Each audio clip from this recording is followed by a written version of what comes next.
Na, föllógattam a csillát erre a madzagra, és itt tudom csinálgatni. Nos, az az érdekes, hogy minden második van letörve. Ez a fém, itt lehet látni, ez a fém, ez, ami rögzíti, ez van eltörve, a furatnál ugye elgyengült. Tehát minden második.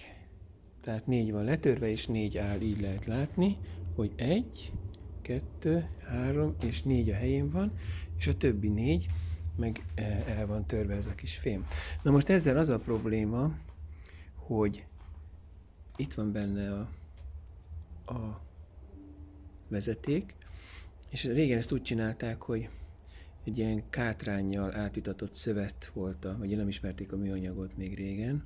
Az volt a szigetelő anyag, csak annak az a hátránya, hogy egyszerűen lemálik a vezetékről, mondjuk azt itt lehet látni például, hogy egyszerűen le lehet így kézzel róla sodorni ezt a kátrányos dolgot, és ezért... Na most a nehézség az abban áll, hogy itt lehet látni, hogy össze van a két fél ragasztva.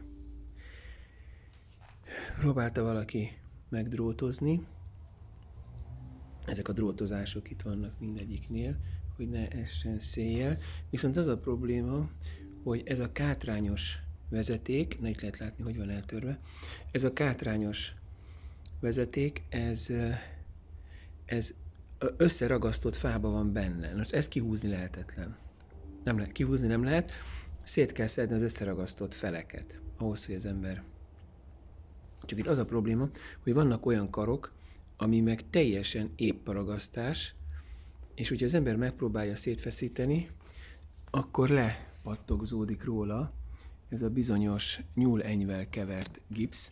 Itt lehet látni például, hogy ez így néz ki, ez a nyúlenyvel kevert gipsz, amivel pórust tömítették meg, bevonták ezeket a fa bútorokat vagy tárgyakat, hogy az aranyozásnak meglegyen az a tükörsima felülete, mert ugye a fát nem lehet közvetlenül aranyozni, ezért ez a nyúlenyvés gipszkeverék fölkenve, és aztán szépen becsiszolva.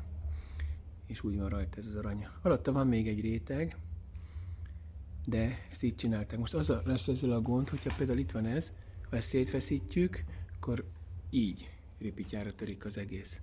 Tehát itt én azt mondanám, hogy megpróbálom összerakni, de nem lehet ezeket szétfeszíteni, mert akkor nagyon-nagyon megroncsolódnak. Gyakorlatilag szana széttörik az egész róla. Lepereg ez a gipszes bevonat, ami az aranyozás alatt van. Tehát amit tudok csinálni, ezeket a fémeket megfúrom, és visszarakom a helyére, és akkor 4 kar állni fog, és akkor megnézzük, hogy zárlatos-e.